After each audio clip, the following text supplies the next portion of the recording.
Welcome to Talk Tantra to me. It is such an honor to be holding space for this divine knowledge to make its way into your ears and lifestyle. Today, I talk Tantra with Ben Bidwell. Ben is a human potential coach and breathwork practitioner. He helps people create better relationships and live a more fulfilling and purposeful life. Having been on his own journey from a man unconsciously drawn to toxic behaviors to an awakened and open soul, his work is deeply authentic and relatable. I am so grateful for his content and so appreciative that he's here on the podcast to offer his perspective of living an expansive life. So thank you for being here, Ben. Why don't you start by telling us a bit about your journey with becoming a human potential coach? How did you discover this passion and purpose? Oh, thank you so much. Honestly, it's a pleasure to be here. I love sitting in these spaces and sharing these conversations. So thank you. In response to your question, really, it's, my own pain, as so often is the answer. I'm 41 now, age 30. I was stuck. I was living in an inauthentic, kind of painful existence where I was ticking the boxes. I was doing everything that society said, but inside of myself, I just felt empty. I felt, disconnected, and that's where I was. And you know what, I may well have stayed in that place if it wasn't for sex. And it was sex that took me on my journey. And being in the place that I was at the time, it kind of felt okay to work on my sexual experiences. I didn't really want to work on me, but I want to change the experiences that I had in sex. And I started working with a hypnotherapist. And I think when I was sitting there and sort of explaining to her what I was looking for, she was probably nodding her head going, oh yeah, okay. And she was knowing that she needed to take me deep. She needed to reconnect me back to my authentic self. She needed to open me up. She needed me to embrace vulnerability, to connect with my emotions, all these kind of cliches, if you like, all the stereotypical things that we'll hear. But fortunately, she didn't say that to me. And she said, sure, I can help you with your experiences in sex, and let's do this. And I was like, cool, kind of rubbing my hands thinking, I'm going to become some kind of sex guru and that's all I need to do. Great. And it kind of fit in my journey. So, 2 months later, she had me writing a letter to my mum and sending her flowers and expressing my love and gratitude for my mum, which is something I'd never felt capable of doing in the past, but something that was always true for me. I loved my mum. And I was kind of like, part of me was like, this is great. I want this. I want to express this. But another part of me was like, what the hell are you doing, Ben? Like, cringe. What are your brothers going to think? What are your friends going to think, sending flowers to your mum? But really from that day onwards, my path, my journey has been about to keep choosing those things that a part of me is knowing is my truth, even if something else is cringing, even if another part of me is fearful, is scared. It's keep leaning into that truth. And that's been my journey ever since. And I've been learning and evolving and growing, and it's been challenging, but beautiful. Yeah, absolutely. Thank you for the vulnerability in that share. And I definitely resonate with this story of the pain leading to the purpose. And I'm sure that there's a lot of people listening that have experienced that as well. And a lot of people that are listening that are stuck in the pain and are so inspired by, the potential of finding that purpose. And I also really loved your vulnerability and authenticity to say that it was really the sex that pulled you in. And I think that is, how it is for a lot of individuals that are in the space of, relating, working with intimacy, working with Tantra and sacred sexuality, because for so many of us, the only time that we really feel a semblance of what it means to really be alive in the normal world, meaning like, in the world that is acceptable to society, the only time that a lot of us really feel alive in that world or begin to see the possibility of more is in our relationship to sex. And so like that craving for more depth starts in sex, but when we begin working with it, we realize, wow, this energy actually touches every part of my life. It just begins with sex because that's where I began. So I loved that you spoke into that as well. I think it's such a valid point. It's something I'm so conscious of as a coach now, in terms of like, what's the carrot? Like, what are we giving people? And as the coach, that there's probably a whole lot of depth underneath that part.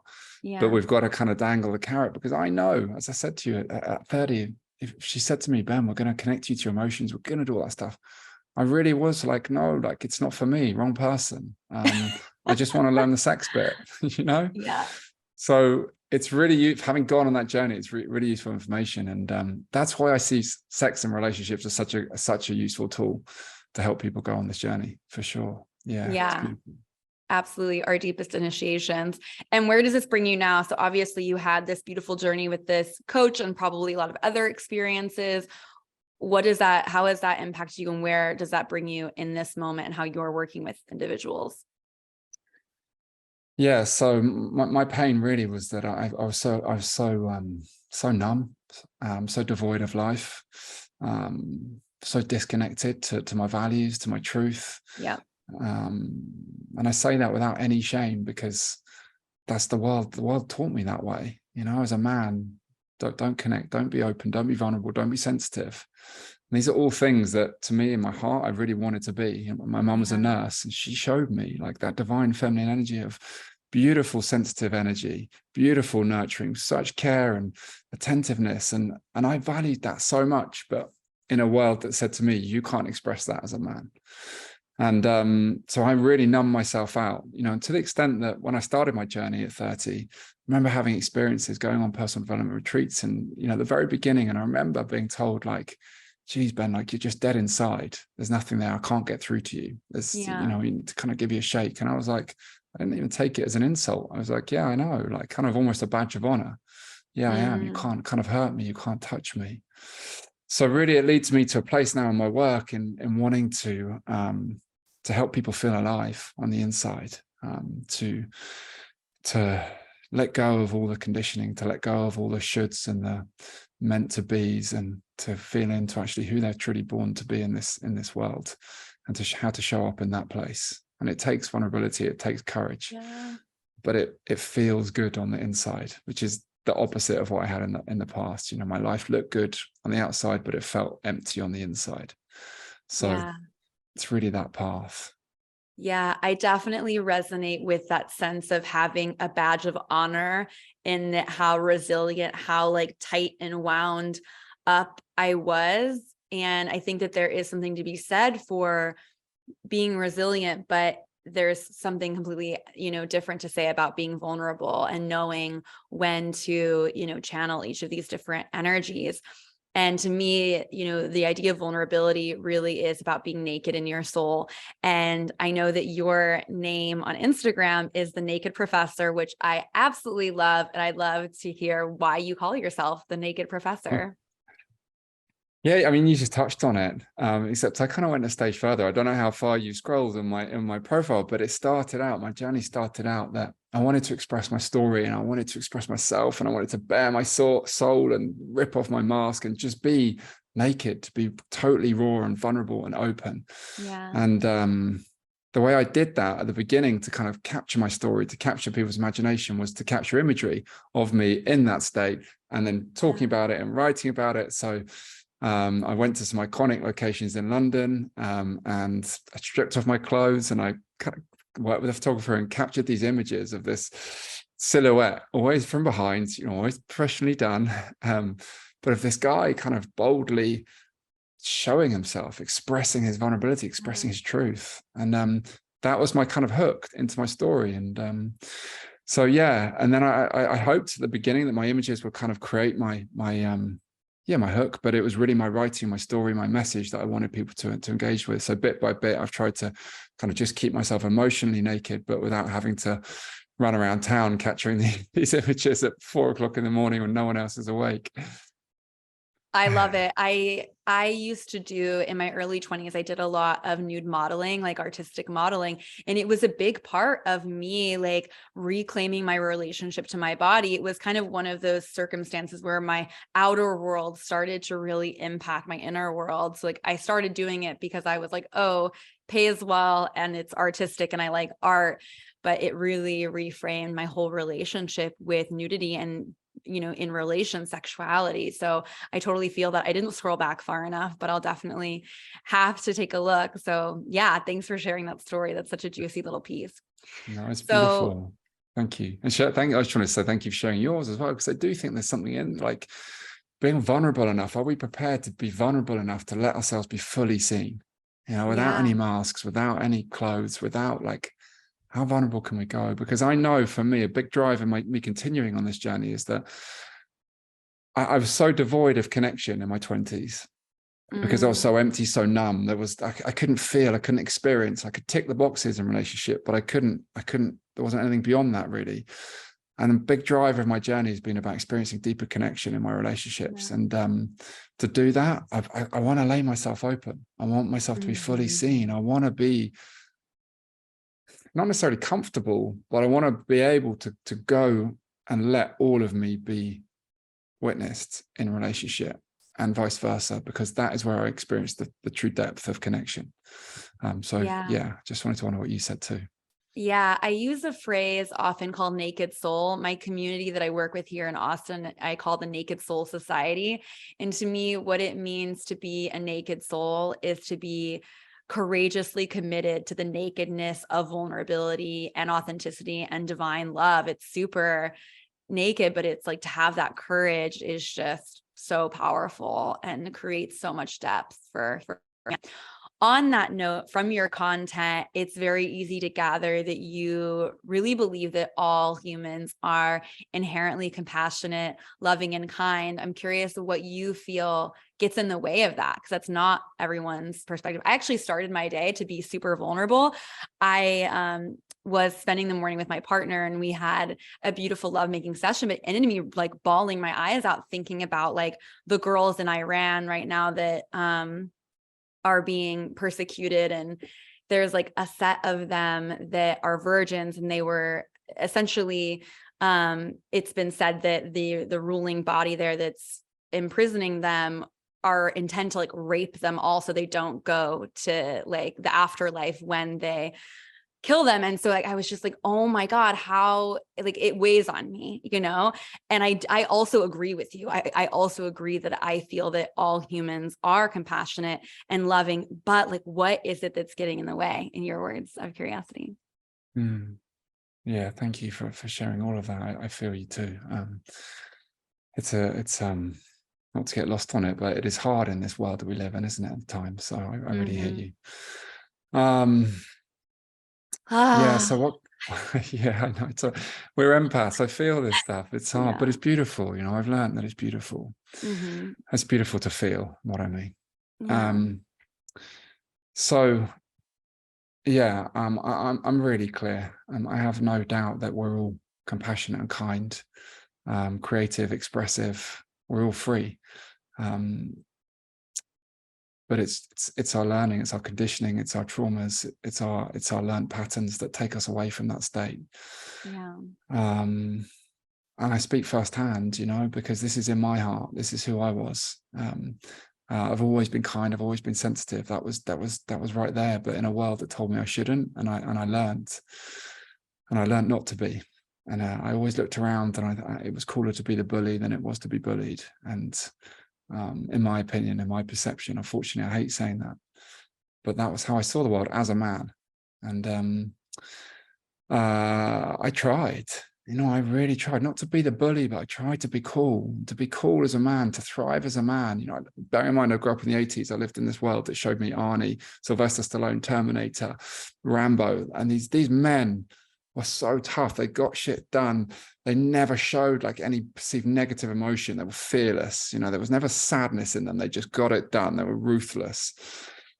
And they were the men who were thriving. They were the kind of the idols. And that was me. So armor went on, you know, masks went on. That's who I need to be. That's what I learned. That's who I need to be if I'm going to thrive in this world, because I really lacked my own level of self-love. So there was nothing within. So I looked around, how can I be loved? And it was like, that's what I need to do.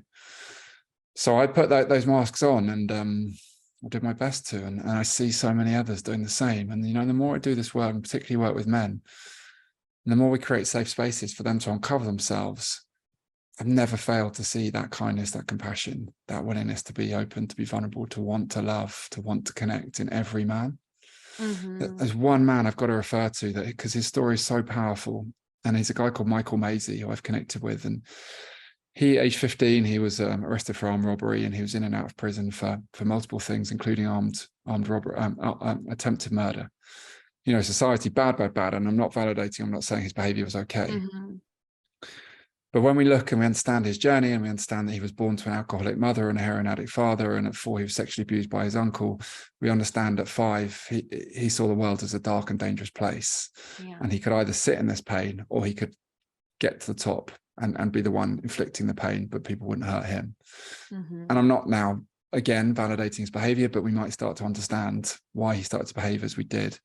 So for me, like, all this learning, everything, when it comes to sex, when it comes to a whole experience of life, it's so much of it is about unlearning what we've consciously learned in our mind. I know it's a bit of a cliche, but for me, it's about becoming who we were really born to be, not who we learned to be.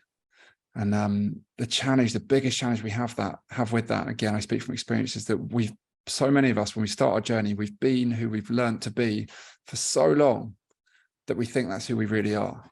And to see the actual potential that's not us is so hard. It's so hard at the very beginning, until you start doing the work, and then you start to see, my God, actually, I am kind, I am compassionate, I do want to connect, there is softness, I am creative, I do want to express. All of these things are true when we remove the fears that we've put on top, that have become our masks, that have become our protective behavioral patterns. And that's where I'm coming from. I don't know. How do you see it? Yeah, I mean, you spoke a lot into like the masculine perspective of this. I really liked that you had acknowledged that to be a bully is to be cool, and that is very much my experience as well. It was like the girls that put down other girls, or that gossiped about other girls as a way to make themselves look prettier, better, cooler, whatever. And so very much like similar situation. And it wasn't, to me, what it comes down to really is like the judgment and the like the conditioning around like separation and separating each other. And like, it's so easy to see this like on a microcosmic level, and like microcosmic, like you see it in every level of politics and religion and like state, but you also see it like within even like a small group of people. And it's interesting to consider like why is there so much judgment? Why is it so ingrained in us? And like, how can we help the world see like the destructive qualities, and like, what do we do about it? I'm curious if you have any like thoughts on that. Yeah, well, for me, ultimately, everything you just said, that there is no judgment in our hearts when we're truly present, and when we're in that place, in our heart space, that I would refer to it as anyway.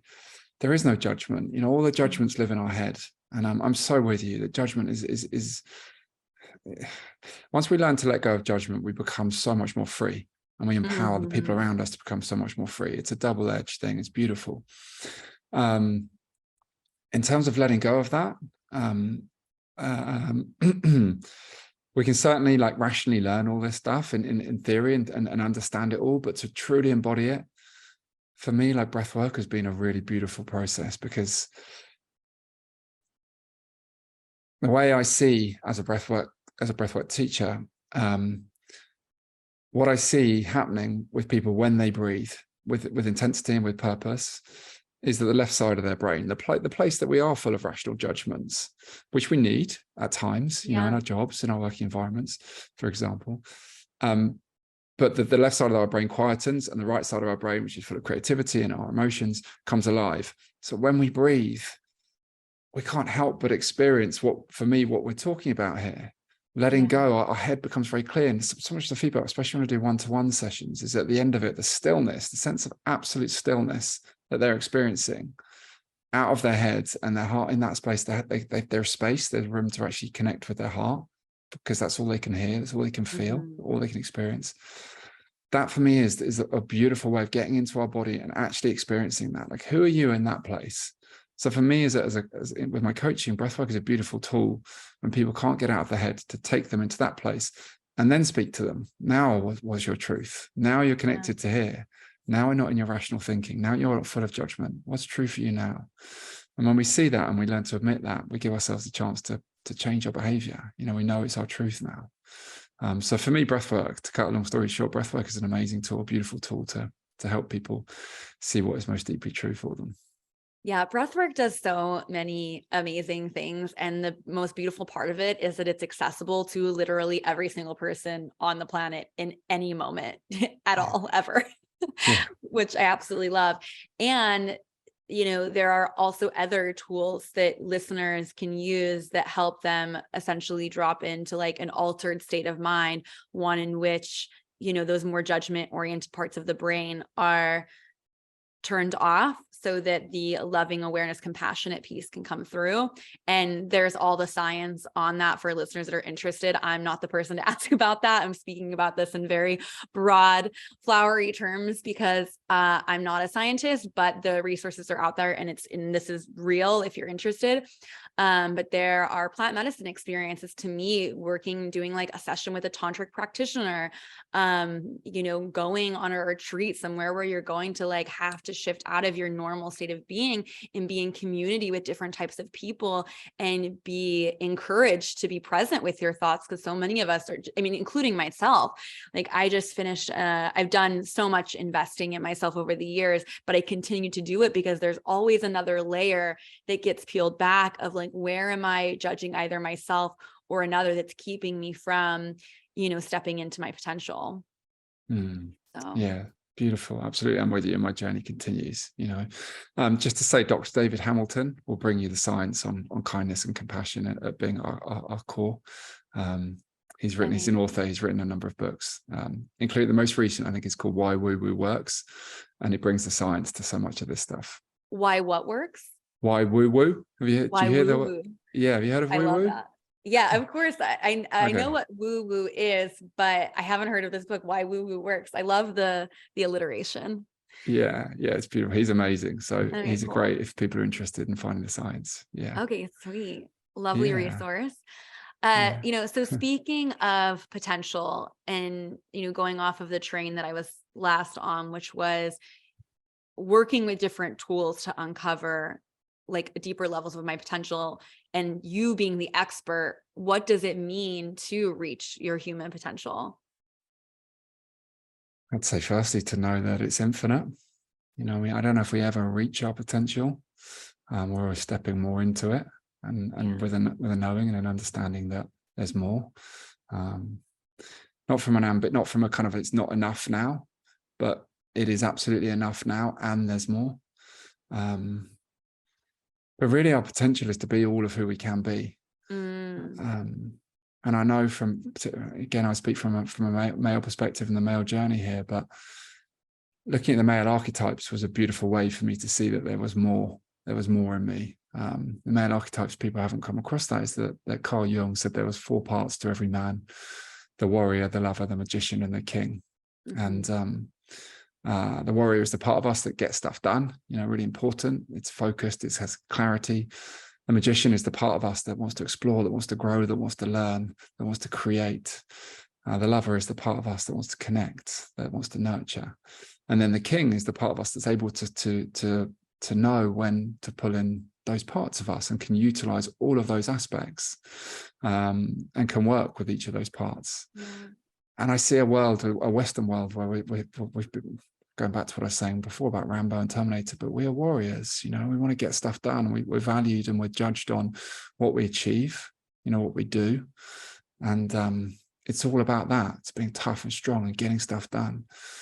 When I knew that it's possible for me to be a warrior and a lover and a magician, and that's when I become a king. It's like now my potential is expanding. I'm not losing the warrior, but I'm now adding new parts to me that are possible because I'd buried them so deep I didn't know they were within me. So that for me was a beautiful analogy in seeing the possibility of like who I can be, the expanse of who I can be.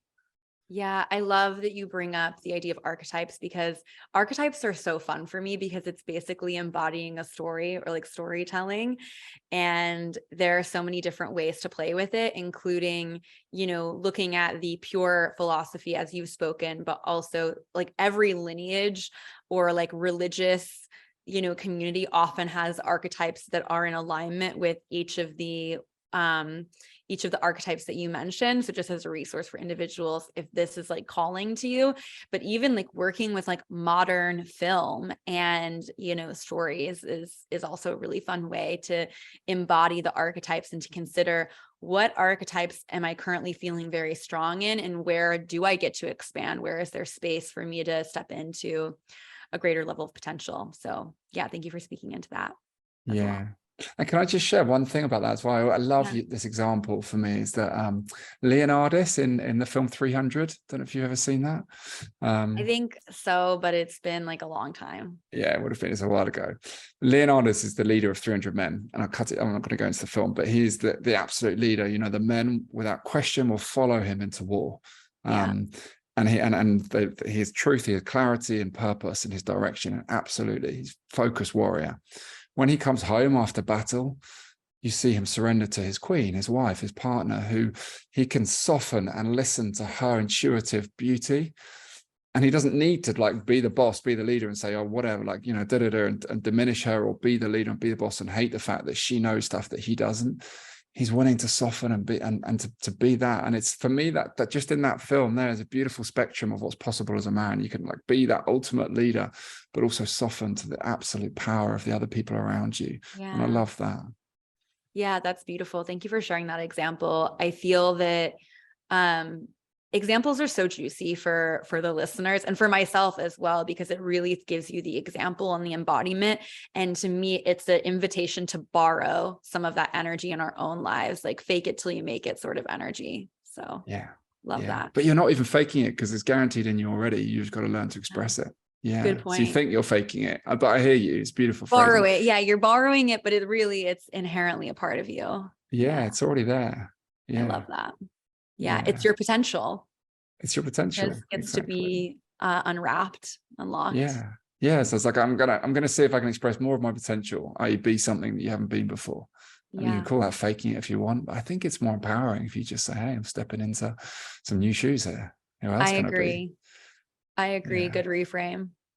Beautiful. Yeah. So I feel that one of the things that gets in the way of a lot of us really stepping into our potential is feeling like those moments where our potential is just so out of reach, which it often comes from, you know, working through either intrinsic or extrinsic sort of circumstances. And one thing that I love that you speak on extensively is mental health.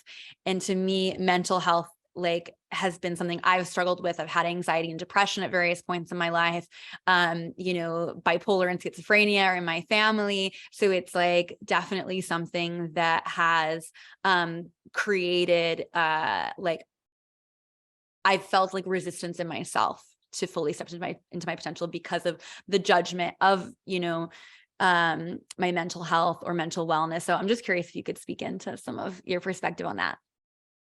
Yeah, absolutely. Yeah, thank you. And I like for me, almost everything that we've spoken about, I would put under the banner of mental health. You know, like how are we engaging? How are we understanding? How aware are we of our mind? Because what we've got in our head is the most complex computer that exists. You know, it's beyond that. We're still learning. We still don't know everything about the human mind. We're so quick to invest, you know, we're so quick to upgrade our mobile phones as soon as the new phone is available. But how many of us like want to update our own computer software, if you like? And it needs nurture, it needs time, it needs to be listened to, it needs to be valued. We need to understand that challenges are natural, but we can also work on them. We don't need to be defined by them. They're not us. I just think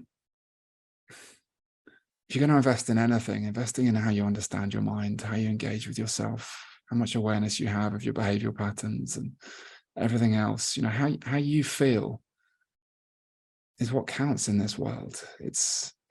And so many of us invest in all the things that we do and all the measurable stuff that's visible, but how we feel, we're the ones who live with that. And mental health is a huge, expansive thing. There's so much to it. Everything that we've spoken about, as I say, is under that banner. But invest in you, invest in understanding yourself, because there is undoubtedly more potential within you. The more you learn about who you are, why you behave as you do, why you're experiencing challenges, why your mind works as it does, then, you know, we can start to step closer to our potential for sure. Yeah, absolutely. I feel that there's a really beautiful opportunity as a collective to infuse a lot of grace into the equation. When we think about the way that we're interacting with our world today, it's like we're constantly bombarded with information and decisions and like new people and all sorts of things that even 100 years ago would have been less than 100 years ago, like 40 or 50 years ago, would have been so uncommon. I mean, just the information that we're being bombarded with from our phones alone in the day to day, but also like, you know, our jobs are a lot more demanding in terms of like stimulation. It's not like you're doing the same thing every day. For many of us, that would have been the case, you know, for a factory worker or farmer or whatever, you know, 50 years ago. And then you also, again, it's like our communities are growing. We just have so much more happening. So of course, our brains are trying to figure out ways to handle all of this. And it's totally normal to not be able to, especially, you know, all the time or on a regular basis. It's definitely something that I felt into. I personally feel that a lot of like mental health, like disabilities or like mental health challenges are really just like a symptom of like the way that we're living, the pressure that we're putting on ourselves, and are often indicative of like a resistance to it, like a way that our mind is trying to show us that it's like we're not living a life that's going to support our full human potential, and that can be really challenging. So Yeah, beautifully said. And I would say I'd love to just recommend Johan Hari's book, Lost Connections, around this. I don't know if you've come across it, but for me, like everything you just said, it's really captured beautifully in that book. So yeah, I'd recommend that. yeah, absolutely. We need to get like a little reading list from Happy to. you've given like a few really great ones that I haven't even Oh, heard of. So really exciting. no, yeah, it's wow. There is so much learning out there, isn't there? It's available. I wish I could remember everything. In fact, one superpower I wish I could have, I wish I could get a book and just put all the information in my head and like just had it there forever. That's my, Wouldn't that be rad if it was like a little microchip you could just yeah, right. plug in? Yeah, if someone can Wild. do that for us, that'd be awesome. Yeah. Yeah. It sounds like utopian / dystopian, but I'm Yeah. curious. I'm open. Yeah. Do you know what? I kind of felt bad actually saying it now, because I'm like, well, what about just actually reading the book and gathering the information rather than looking for the quick fix that I'm saying never do? I love reading too, but I think that, you know, it definitely depends on the book. So I read a lot, and most of what I read is in the self-development, growth-oriented space. And some of it I find myself like really immersed and flying through, and some of it is like a textbook and I just like can't get through it. So Yeah. I don't know. And maybe those are the ones that I'm not supposed to read, or maybe they're the ones that are teaching me some level of discipline. Hard to say, but I do love reading personally. Yeah. And I hear you, and I have that same debate. I'm like, this is hard. I don't want to read this anymore. And it's like, does that mean I really need to read it, or I should just surrender? It's not the one for me. I don't know. Yeah, Who knows? The hard challenges to of life. say. Yeah. And some things too, I mean, a book is amazing and it only takes you so far. It gives you the information, but at some point you also have to live the experience of the teachings that are in the book. And that is sometimes easy and sometimes it's more complex. So You know what? That's like, I think that's a really important point, and I feel like we're kind of reaching that. Well, we're reaching. I'm seeing that a lot in the world, I should say. yeah. There's so much information out everywhere, and I'm seeing more and more people be able to regurgitate having learned things. But for me, like we've got it. Like I want to feel it in them. I don't. Yeah. It doesn't do anything for me to hear you regurgitate something. I want to see it. I want to feel it in your experience. I want to receive that energy from you. Yeah. And I'm just hearing a lot of people talking really good games, and then you see them and it doesn't quite feel the same. And that's it's one of my kind of things right now.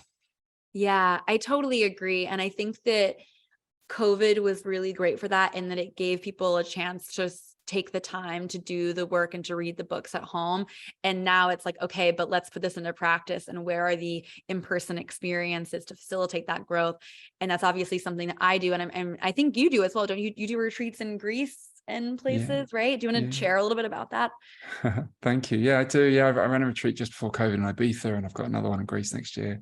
And yeah, it's like so much of what we just talked about. It's ultimately helping people get out of their head and into their heart, and challenging them to actually embody this. We're not just going to talk about this. It's like we're gonna be doing this stuff. And yeah, it's a journey. And for me, that's the journey that I went on, getting out of my head and into my heart. And then finding that balance, knowing when my head is of value and knowing when my heart is of value. For me, it is about balance. And I just see a world where we're very in our heads and we don't even know how to connect to our heart. I talk about this, connect to your heart, and people are like, what does that even mean? And I say that because I didn't know what it meant for so long. Yeah. So it's showing people, taking that people on that journey, embodying it, and coming out with a deeper connection to who you really are, and feeling how it feels within yourself, but also when you connect with other people. It's a beautiful thing. Yeah. And the thing that I have to say about retreat specifically is when you're doing this work for the first time, like moving from your heart, it feels so vulnerable and edgy, and it feels like a real risk.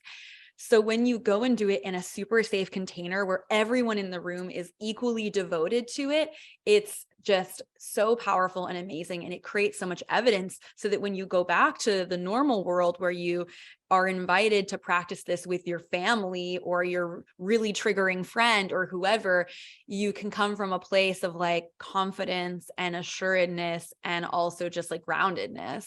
So that's, to me, one of the really big attributes for in-person experiences as well. Yeah, absolutely. And that's growth for me when we have those experiences. And we know that, let's just say I'm going to make something up, but we know we've danced, we know we've like done these experiences in front of other people. We know it's within us now. We've done it. We can't deny, we can't say it's just not me. We've done it. And we know in our truth how it felt. Maybe it was scary, but maybe there was also a part of you that was really liberated in that moment. And would you like more of that liberation in your life? It's there, it's possible. What's stopping you? It's yourself. You know that now. You can see it.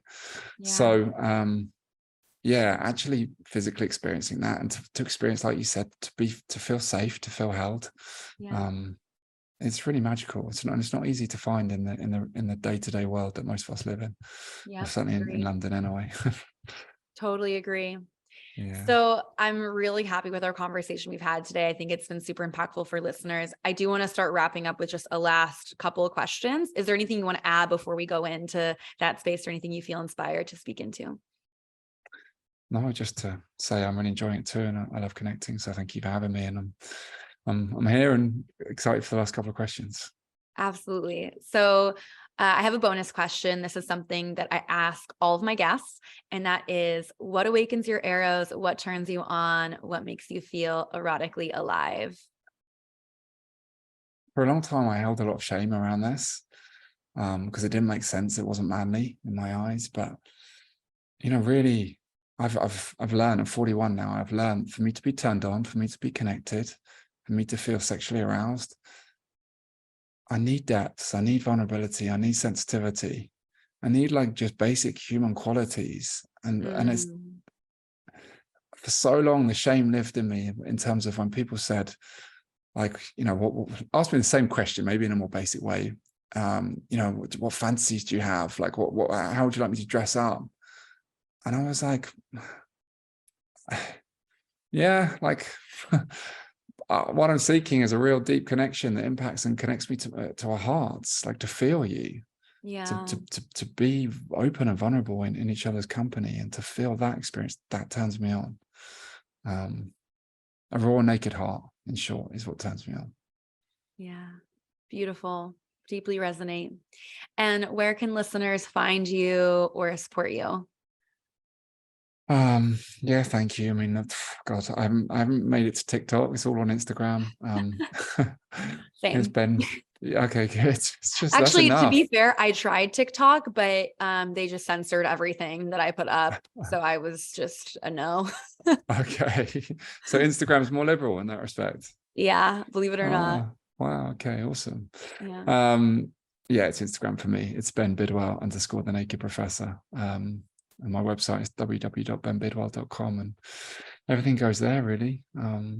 Yeah. So yeah, Cool. thank you for giving me the space to share and to connect with you. It's beautiful.